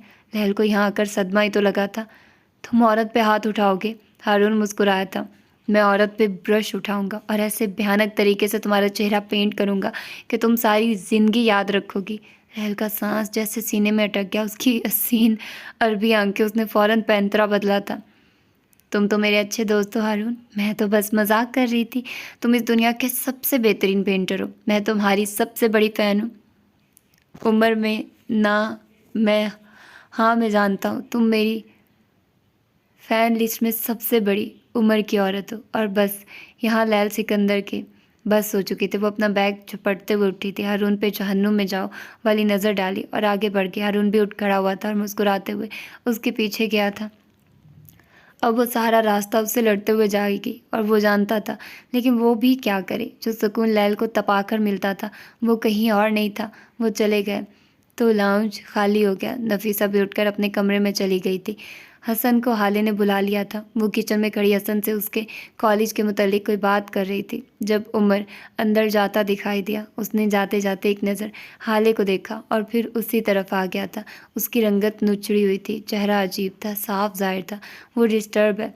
वो किचन में एक दूसरे के आमने सामने खड़े थे। हसन नामहसूस अंदाज में बाहर निकल गया था। उमर ने हाले को देखा। क्या वो उसे बता दे? क्या वो यकीन कर लेगी? क्या उसे कोशिश नहीं करनी चाहिए? उसने गला तर किया, कहने को अल्फाज जमा किए। अगर मैं किसी दिन कोई ऐसी बात कह दूं जिसे आपने अपने वहमो गुमान में ना सोचा हो, तो क्या आप मेरा एतबार करेंगी? वो बड़े दिनों बाद आज फिर से आप कह रहा था। अल्फाज जोड़ जोड़ कर उसकी आंखों में देखकर सवाल करता। ये उसका उमर था। हाँ, ये वही था। हाले ने बाजू सीने पर बांध कर उसे देखा। तुम खुद को देखो उमर, तुम हमारा माजी देखो और फिर खुद से सवाल करो कि मैं क्या करूँगी। वो उसको देखते हुए बोली थी। मुझे माफ़ कर दो हाले, मैं आज अपनी गलती मानता हूँ। मैंने जो भी तुम्हारे साथ किया वो गलत था, लेकिन अब मैं अपने अमल पर शर्मिंदा हूँ। क्या हम एक दूसरे को मौका नहीं दे सकते? वो आज मुख्तलिफ लग रहा था। वो उसे रोक रहा था, शायद वो खौफज़दा था। मुझे जाने दो उमर, हम दोनों के हक़ में ये बेहतर होगा। तलाक एक ना एक दिन होनी है। ज़रूरी नहीं है कि हमारी तलाक हो जाए। उमर ने नागवारी से टोका था। हाले मुस्कुराई थी, अजियत से, कर्ब से। क्यों उमर, हमारी तलाक क्यों नहीं होगी? बिकॉज आई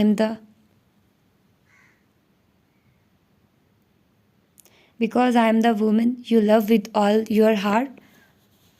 या फिर तुम मेरे साथ जीना चाहते हो? लेकिन तुम तो कहते हो। इनमें से एक बात मजाक थी और एक बाबा की ख्वाहिश। उमर का सर झुका था, उसे परेशानी हुई। हाले तकलीफ से कह रही थी, तुम कहते हो तुम्हारे उस्ताद ने तुम्हें जो सिखाया वो सही था और तुम वैसा ही करोगे, और अब तुम अपने अमल पे माफ़ी भी मांग रहे हो। तुम चाहते हो मैं तुम पे एतबार करूं, लेकिन तुम खुद ऐसा नहीं करना चाहते। तुम्हारी कोई बात सच्ची नहीं हो उमर, तुम झूठे हो। तुम अंदर से एक शक्की आदमी हो, तुम एक सेल्फ ऑब्सेस्ड आदमी हो जिसे लगता है उसे सब पता होता है। ना हाले की आवाज़ ऊंची थी, ना उसमें तंज था, फिर भी उमर को उसकी बातें चाबक जैसी लगी थी। तुम आज कहीं से हमारी कहानी का कोई नया सच जान कर आए हो, लेकिन तुम मुझे नहीं बता रहे। बात ये नहीं है कि मैं तुम पे एतबार नहीं करती, बात यह है कि तुम वो आगे आई। उमर के सीने पे उंगली से दस्तक दी। तुम मुझ पे एतबार नहीं करते, वरना मैं तो वही हूँ जिसे आधी रात में तुमने कहा था कि मैं जीना चाहता हूँ, और मैंने एतबार कर लिया था। उमर ने एक झटके से गर्दन उठाकर उसको देखा था। उसकी आखिरी बात में कुछ था कि ठटका जाए, कुछ ऐसा कि वो सच्ची लगे। वो अब भी उसके सामने खड़ी थी, उसकी आंखों में अपनी नम होती आंखें गाड़े हुए। उनमें तकलीफ थी, वाज़े तकलीफ। तुम चाहते हो मैं यहाँ रहूँ, लेकिन तुम पूरा एक माँ कहाँ थे उमर? तुम बस अपना सोचते हो। आज तुम्हें मेरी ज़रूरत है तो तुम रोक रहे हो, वरना हाले को छोड़ देना तो हमेशा तुम्हारे लिए आसान रहा है। वो बोलकर रुकी नहीं थी, शायद उसे अपने आंसुओं के बह जाने का डर था। पीछे उमर तही दामन खड़ा रह गया। पुलिस वाला अगर एतबार कर ले तो निरी मौत मरे। याकूत मिर्ज़ा का कमरा आज खामोश सा था। नरमीन आज नू के साथ थी, शायद वो थोड़ी देर तक उसे छोड़ने आ भी जाता। याकूत मिर्ज़ा आईने के सामने खड़ा अपने बालों में स्प्रे कर रहा था। वो काफ़ी बदला हुआ था, उसके चेहरे पे बेचैनी सी थी, संजीदगी भी। शायद कुछ सवाल थे जिनके जवाब उससे मिल नहीं पा रहे थे। वो तैयार होकर लाउंज में आया। सोफ़ों पे उसके दोस्त बैठे थे, दीवार गिरी, टीवी पे खबर चल रही थी। नाजिमाबाद से खबर शामिल करते हैं। चले, इत्तला मिली है कि नाजिमाबाद से लापता होने वाली इकरा खालिद की ज़्यादती शुदा लाश पुलिस को मिल गई है। बताया जा रहा है कि इकरा के साथ मुत्तहिद अफराद ने। याकूत ने आगे बढ़कर रिमोट की मदद से रिपोर्टर की आवाज़ का गला घोंट दिया। उसका चेहरा बिल्कुल भी नॉर्मल नहीं था। वो डरा हुआ, गिल्टी सा लगता था उसे। अब लगता था जो उसने किया है वो गुनाह है। बंद क्यों कर दिया याकूत? सुनने तो देते, आखिर वो बेगैरत लोग पकड़े भी गए या नहीं? उसकी एक दोस्त बोली थी। याकूत एक सिंगल सोफे पे आकर बैठा, हाथ नम महसूस अंदाज में बाजू को खुजा रहा था और कभी गर्दन। आसपास खंजीरों की बू फैलने लगी थी। जिस्म से चिपका नादीदा चेचक अब नज़र आने लगा था। क्या बेगैरत है वो! हाँ, और वो लड़की, उसकी कोई गलती नहीं। क्यों निकली थी शाम में घर से? वो चिढ़ दौड़ा था। पास बैठे शान ने अफसोस से उसको देखा। 'याकूत, तुम विक्टिम ब्लेमिंग कर रहे हो। वो चिढ़ चढ़ दौड़ा था। पास बैठे शान ने अफसोस से उसको देखा। 'याकूत, तुम विक्टिम ब्लेमिंग कर रहे हो। और वो लड़की अपने बाप की दवाई लेने निकली थी। उसका बाप एक बेटा नहीं पैदा कर सका था जो आधी रात के वक्त उसकी दवाई लेकर आता और रेप ना होता। वो तल्खी से बोला। याकूत को बेख्तियार अपने आसपास ऑक्सीजन की कमी महसूस हुई थी। बेटा होता भी तो क्या हो जाता, अब के नवीद बोला था। क्या लड़के रेप नहीं हो रहे? हमजा मतीन का केस भूल रहे हो तुम? एक हफ्ता पहले उसको इज्तमाही ज़्यादती के बाद कत्ल कर दिया गया। रेपिस्ट जेंडर नहीं देखते।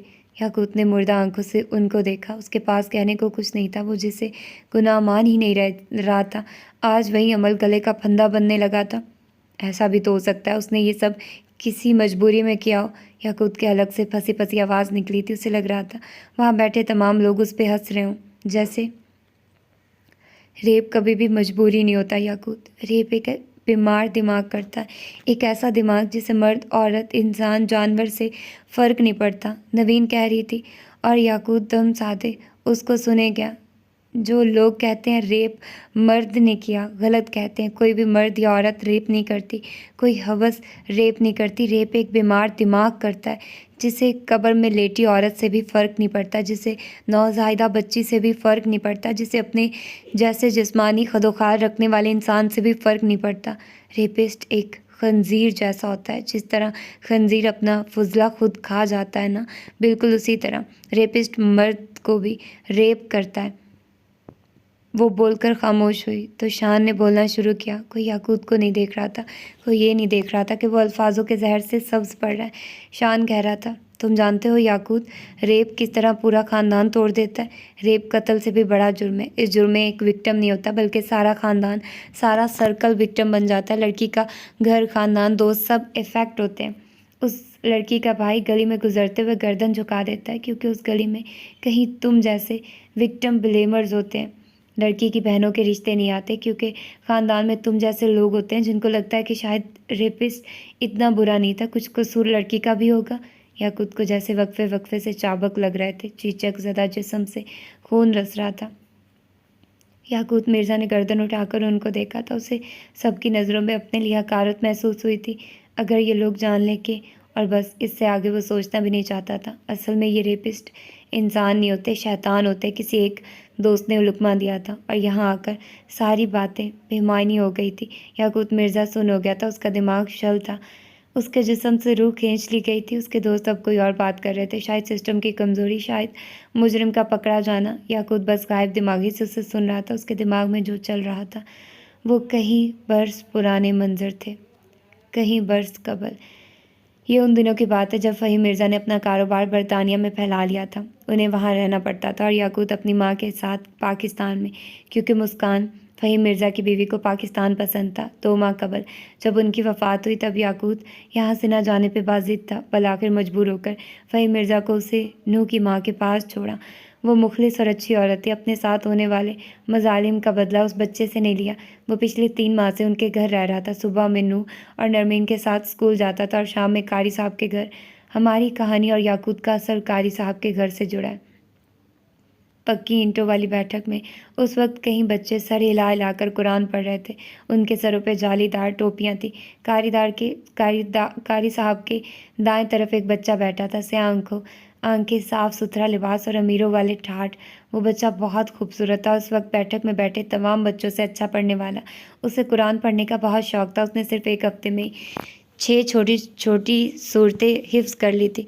वो जब पढ़ता था तो सारी दुनिया से बेखबर होता था। एक वो और एक उसका कुरान। तमाम बच्चों का ध्यान सिपारे की जानिब था। जब याकूत को अपनी पुश्त पे कुछ सिरकता हुआ महसूस हुआ, वो बदक कर दूर हटा था। उसकी आंखों में खौफ और नापसंदीदगी थी। ये लम्स उसे पसंद नहीं था, जाने क्यों ये बेचैन कर देता था। वो एक बार फिर लहक लहक कर सबक पढ़ने लगा था जब उसे वही लम्स अपनी टांग पे रेंगता महसूस हुआ। याकूत ने गर्दन उठाकर देखा। कारी की नज़रें उसे आज अजीब लगी थी। वो बेइख्तियार दूर हो बैठा। वो बच्चा था, लेकिन कारी साहब की बाएं जानिब बैठा नूह मिर्ज़ा बच्चा नहीं था। कम अज़ कम इस मामले को तो वो समझ सकता था, लेकिन वो देखकर यूँ नज़रअंदाज कर देता था जैसे देखा ही ना हो। कहीं दिन बीते, लेकिन वो गंदा, बुरा और बेचैन कर देने वाला लम्स, वो लम्स नहीं बदल सका था। याकूत अब बेतरह बेचैन होने लगा था। वो कारी साहब से दूर जाकर बैठता था, लेकिन फिर वही होता जिसका उसे डर रहता। कारी उसके मासूम हाथ सूर कर देता था। कारी ने मशहूर कर रखा था कि वो एक ना पढ़ने वाला और बहाने बनाने वाला बच्चा है, इसीलिए वो कारी के साथ नहीं बैठता। ऐसे ही एक दिन में जब वो सारे बच्चे बैठक से छुट्टी करके चले गए थे, तब वहाँ एक बच्चा था जिसे जाने नहीं दिया जा रहा था। याकूत मिर्ज़ा वो हर बार सबक याद करके सुनाता था और हर बार ही मार खाता था, क्योंकि उसे आयात नहीं आती थी। वो हर मर्तबा आयात को उल्टा पढ़ता था। शैतान की औलाद, सबक को सही से पढ़। कारी उसे मारे जाता और यही सतर दोहराया जाता था। वो खुद से नहीं पढ़ पाता था, इसीलिए कारी ने नूह के सर उसकी जिम्मेदारी लगा रखी थी। नूह जितनी ही मर्तबा उसे सबक याद करवा देता, लेकिन वही ढाक के 3 पात वो हर दफ़ा आयात को गलत पढ़ता था। ये उसके लिए नया था। पहले तो कभी ऐसा नहीं हुआ था। वो ज़हीन था और उसे कुरान से मोहब्बत थी।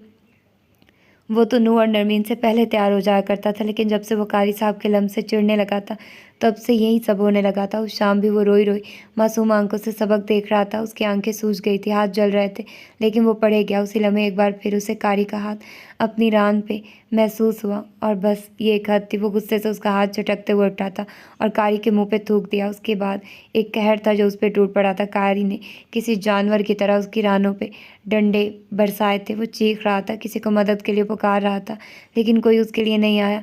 बाहर बैठा सुनहरी आंखों वाला लड़का भी नहीं। वो बस आंखें मूंदे अंदर से आती आवाज़ों पे तस्कीन ले रहा था। उसके चेहरे पे इंतकाम था। रात के वक्त राबेल, नूह की माँ ने याकूत की टांगों पे मरहम लगा दिया था। वो बेहद तकलीफ़ में लगता था, बार बार कराहता रहता। राबेल कई बार कह चुकी थी कि वो अपने बाप को सब बता दे, लेकिन वो जानता था अगर उसके बाप को पता चल गया तो वो उसे कुरान नहीं पढ़ने देंगे और उसे 6 सूरतों से आगे भी याद करना था। राबेल उसकी मरहम पट्टी कर चुकी थी। वो उनका भांजा था, बिल्कुल बेटों जैसा। अब वो उसके पास बैठी थी। याकूत मासूमियत से उनको देख रहा था। उसकी आंखें रोई रोई सी थी। राबेल ने प्यार से उसके बालों पे हाथ फेरा। तुम फिक्र मत करो याकूत, अल्लाह है ना, वो तुम पे रहम करेगा, तुम बिल्कुल ठीक हो जाओगे। वो उसे दिलासा दे रही थी। नूह एक तरफ बैठा कान लगाकर उनकी बातें सुन रहा था। रहम क्या होता है आंटी? वो उनको देखकर पूछ रहा था। राबेल ने अल्फाज जोड़ने चाहे, अब वो उस बच्चे को क्या समझाती। याकूत हमेशा मिसाल मांगता था। राबेल ने एक नज़र उसकी शॉर्ट्स वाली टांगों को देखा, फिर नरमी से कहने लगी, रहम वो होता है जब आप पे कोई बहुत ज़्यादा जुल्म कर रहा हो और फिर अल्लाह आपको बचा ले। तुम्हारे केस में रहम ये होगा कि आज तुम्हारे ज़ख्म दर्द नहीं करेंगे, न जलेंगे और ना ही तुम्हारी नींद ख़राब करेंगे। तुम देखना, अल्लाह तुम पे रहम करेगा। वो बोलकर उठ गई। याकूत खुश हो गया था। वो बहुत जल्दी खुश हो जाया करता था। उसे अल्लाह का जिक्र, उसकी हिकमत फैसिनेट करती थी। वो जल्द ईमान लाने वालों में से था।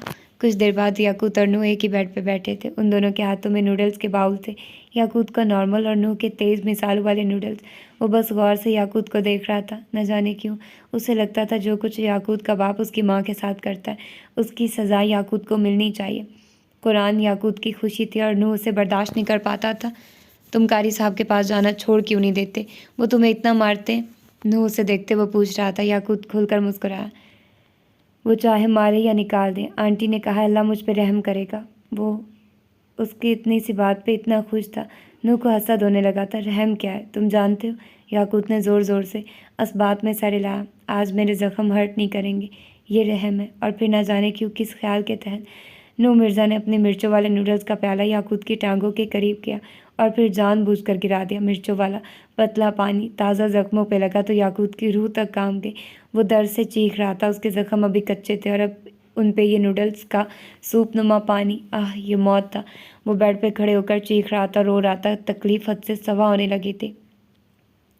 नूह को अंदर ही अंदर तस्कीन मिलने लगी थी। वो उसे खुश नहीं देखना चाहता था। अल्लाह प्लीज़ रहम कर दो, प्लीज़ अल्लाह। याकूत रोते हुए फरियाद कर रहा था। उसकी आंखों से आंसू बह रहे थे। टांगें शदीद जलन का शिकार थी, लेकिन वो बस एक ही सतर पुकार रहा था, अल्लाह प्लीज़ रहम कर दे, प्लीज़। चंद दिन बाद उसके ज़ख्म बेहतर हो गए थे। राबेल खुद कारी साहब के पास चलकर आई थी। कुछ सुनी और कुछ उनको सुनाई, लेकिन कारी का बस यही कहना था कि वो शैतान है और पढ़ नहीं सकता। वो आयतों को अपनी मर्ज़ी के ज़ेर ज़बर देता है, जिससे आयत के मतलब बदल जाते हैं। खैर, काफ़ी लंबी बहस के बाद वो एक बार फिर याकूत को उसकी ख्वाहिश पे कारी के पास छोड़कर चली गई थी। नूह उसे सबक याद करवा रहा था। वो मुकम्मल दिल जमी के साथ याद कर रहा था और फिर वो अपना कायदा लेकर उस्ताद के आगे गया, लेकिन जो आयात उसने पढ़ी उनमें से एक बार फिर ज़ेर ज़बर की गलती थी। कारी साहब ने उसे एक बार फिर बहुत मारा। याकूत को उनका मारना बुरा नहीं लगता था, उसे वो लफ्ज़ शैतान बुरा लगता था। वो जब भी उसे शैतान कहते थे, सारे बच्चे उसे हकारत से देखते थे। कारी की आवाज़ में उसे शैतान कहते हुए इतनी ज़िल्लत होती थी कि याकूत को मार से ज़्यादा ये लफ्ज़ चुभने लग गया था। वो हर रोज़ पहले से ज़्यादा तैयारी करता और कोशिश करता था कि आज वो कोई गलती नहीं करे। आज उससे शैतान का टैग हट जाएगा, लेकिन हर दिन ये ज़िल्लत उसके साथ मज़ीद तेज़ी से लिपटती जाती थी। एक दिन बलाखिर डरते डरते उसने कारी से कुछ कहने की कोशिश की थी। कारी साहब, मुझे सबक आप याद करवा दें। क्या पता नूह को खुद भी ऐसा ही पढ़ना आता जैसे मैं पढ़ता हूँ। वो बहुत दिक्कत से खौफ से कह रहा था, क्योंकि उसे यकीन होने लगा था कि वो नूह का पढ़ाया गया सबक ही याद करता है। 14 सिपारों का हाफिज़ है नूह, और तुझे गलत पढ़ाता है। 6 सूरतें गिनती की, 6 सूरतें आती हैं तुझे, बेगैरत। तू है ही शैतान, तेरे अंदर शैतान है। वो बोलता जाता और उसके हाथों को डंडे से सुर्ख करता जाता। उसके अकब में बैठे सुनहरी आंखों वाले लड़के के दिल में एक तमानियत सी उतरती थी। एक यही तरीका था जिससे वो अपनी माँ का हिसाब ले सकता था। चंद दिन बाद का जिक्र है। याकूत मिर्ज़ा उसी बैठक में कारी साहब के आगे बैठा था। उसे अभी अभी इन्होंने सारा सबक याद करवा दिया था। आज वो पुरजोश था। आज वो बस अपने ऊपर से शैतान का टैग हटा लेगा। आज के बाद कारी उसे हकारत से नहीं देखेगा। वो पढ़ रहा था, लेकिन अगले ही लम्हे कारी साहब के भारी हाथ ने उसके चेहरे पे एक छाप छोड़ दी थी। अब के याकूत को गुस्सा आया था, बल्कि उसे गुस्सा भी नहीं आया था। वो बस थक चुका था। उसकी हिम्मत जवाब दे गई थी। कारी ने एक बार फिर उसे शैतान का लक़ब दिया था। वो कहता था याकूत शैतान है। जब भी उसके दिल में कुरान नहीं उतरता। उस रात वो राबेल के सामने बैठा था। वो उसके हाथों को देख रही थी। याकूत ना उदास था, ना खुश। वो बस थका हुआ था। यूँ लगता था जैसे वो बच्चा एक लंबी नींद सोना चाहता था। आंटी, शैतान क्या होता है? वो राबेल को देखते हुए पूछ रहा था। चल लम्हों तक राबेल उसे देखती रही। वो एक बच्चे को क्या जवाब दे, बस यही सोचती रही। फिर नरमी से उसके बालों में हाथ फेरते हुए कहने लगी, बच्चे, शैतान वो होता है जिसे अल्लाह ने नापसंद कर दिया हो, जिसे अल्लाह ने खुद से दूर कर दिया, और वो जिस पे अल्लाह रहम ना करता हो, जिसे मतलब वो शैतान है जिस पर अल्लाह रहम ना करता हो। याकूत ने उनकी बात काटी थी उसकी थकी थकी आंखों में। अब बस का इशारा था। वो थक गया था और अब मज़ीद नहीं झेल सकता था। राबेल ने और भी बहुत बातें कही थी, लेकिन याकूत को कुछ याद नहीं रहा। उसकी समात में बस चंद ही जुमले ठहर सके थे। अगले दिन बहुत कुछ बदल गया था। याकूत ने अपने बाप के साथ जाने की हामी भर ली थी। वो उन सब से दूर जाना चाहता था। सच ये था कि वो आयात गलत नहीं पढ़ता था। सच ये था कि उसे गलत पढ़ाया जाता था। उसका उस्ताद उसके साथ मुखलिस नहीं था। उसके उस्ताद ने उसके साथ बैर बांध लिया था, और जब आपका उस्ताद आपके साथ बैर बांध ले तो 2 चीज़ें ज़रूर ख़राब हो जाती हैं, या तो हाल या फिर मुस्तकबिल। उस दिन के बाद से नूह ने किसी बच्चे को सबक याद नहीं करवाया था, क्योंकि उस दिन के बाद से नूह को कुरान भूल गया था। वो पढ़ने बैठता था तो उसके सर में शदीद दर्द और आंखें धुंधली हो जाती। अगर जबर करके भी वो पढ़ता रहता तो उसके जहन में कुछ बैठता नहीं था। उस दिन के बाद से याकूत ने कभी कुरान खोल कर नहीं देखा था। उसने तस्लीम कर लिया था कि वो शैतान है और अल्लाह उस पर रहम नहीं करेगा। वो खुदा से नाराज़ था, उसे गिले थे, लेकिन वो कैसा गुनहगार था जिसे आज भी बचपन की वो 6 सूरतें याद थी। अपने दोस्तों की आवाज़ पे वो होश में आया था।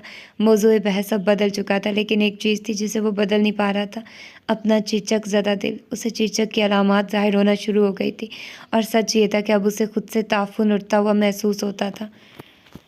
तो ये थी इसकी आज की एपिसोड। होपफुली कि आप लोगों को पसंद आया होगा और आप लोगों ने एंजॉय किया होगा।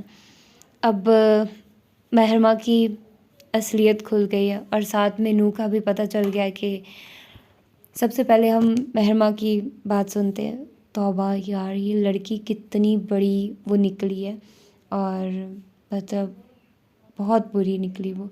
और मुझे लग रहा था कि शायद सफ़ीर ने कत्ल किया, लेकिन उसने कत्ल किया होता है।